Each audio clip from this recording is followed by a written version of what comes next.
कुछ इस तरह से उस फकीर ने जिंदगी की मिसाल दी, मुट्ठी में धूल ली और हवा में उछाल दी। किसी ने पूछा, जीवन क्या है? बहुत ही बेहतरीन जवाब। जब मनुष्य जन्म लेता है तो उसके पास सांसें तो होती हैं, पर कोई नाम नहीं होता। और जब मनुष्य की मृत्यु होती है तो उसके पास नाम तो होता है, पर सांसें नहीं होती। इन्हीं सांसों और नाम के बीच की यात्रा को जीवन कहते हैं। कहते हैं इंसान इस दुनिया में दो जिंदगियों के साथ आता है, एक जो उसे मिलती है और दूसरी वो खुद बनाता है। जीवन और मृत्यु तो किताब की जिल्द है। जीवन जिल्द का आगे वाला हिस्सा और मृत्यु पीछे का। बीच के पन्नों में हमारी कहानी, हमारी अपनी कहानी। जब यह हमारी ही कहानी है तो क्यों ना हम अपनी कहानी को इतना शानदार बनाएं कि कोई भी उस किताब को पढ़े तो बार बार पढ़ने का मन हो। वो सबको आपकी कहानी कहकर सुनाए। अपने जीवन को ऐसे जियो कि सबके लिए प्रेरणा के स्रोत बन जाओ। तेरा मेरा करते इस दुनिया से यूं ही चले जाना है, जो कमाया है यहीं रह जाना है। कर ले कुछ अच्छे कर्म, साथ यही तेरे जाना है। मैं, मेरा, तेरा, इन सब में क्यों उलझना है? ये अहंकार को जगाते हैं। ये तो इस शरीर के साथी हैं। जब शरीर ही नहीं रहेगा तो क्या तेरा और क्या मेरा? इस धरा का सब इस धरा पर धरा का धरा रह जाएगा। अच्छे जीवन के लिए मैं की नहीं, हम की जरूरत होती है। और जहां हम होता है वहीं उन्नति होती है, वहीं शांति होती है, वहीं संतुष्टि होती है। फिर जीवन की किताब का हर पन्ना सुनहरा हो जाता है, क्योंकि ना तुम अपने आप को गले लगा सकते हो, न ही तुम अपने कंधों पर सर रखकर रो सकते हो। एक दूसरे के लिए जीने का नाम ही जिंदगी है।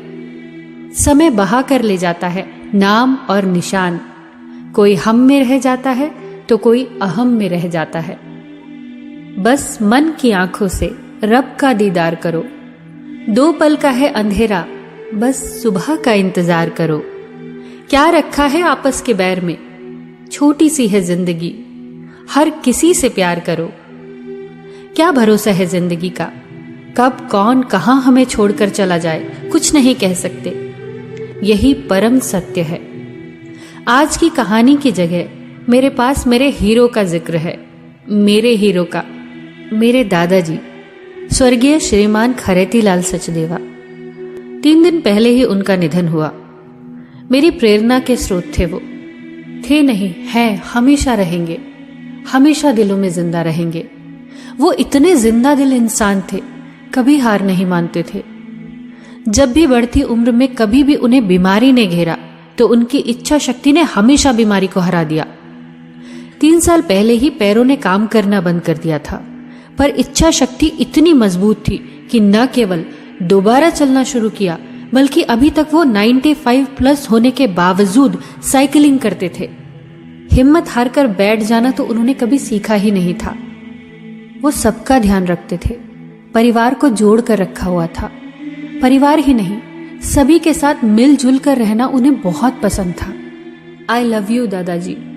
आप कहीं नहीं गए, आप हमेशा हम सबके दिलों में जिंदा रहेंगे। आनंद मूवी का वो डायलॉग याद आ रहा है, बाबू मोशाय, हम सब रंगमंच की कठपुतलियां हैं जिनकी डोर ऊपर वाले की उंगलियों में बंधी हुई है। कब कौन कैसे उठेगा कोई नहीं बता सकता, कोई भी नहीं। जिंदगी एक रंगमंच ही तो है और हम सब उस रंगमंच के कलाकार। दोस्तों, जिंदगी में इतनी शिद्दत से निभाओ अपना किरदार कि पर्दा गिरने के बाद भी तालियों की गड़गड़ाहट गूंजती रहे। ऐसे रंग भरो अपने जीवन में कि आपके जीवन का एक एक पन्ना सुनहरा हो जाए। तब आपका शरीर जाएगा इस दुनिया से, पर आप हमेशा जिंदा रहेंगे सबके दिलों में। धन्यवाद सबका। अपना ख्याल रखिएगा और हमेशा मुस्कुराते रहिएगा।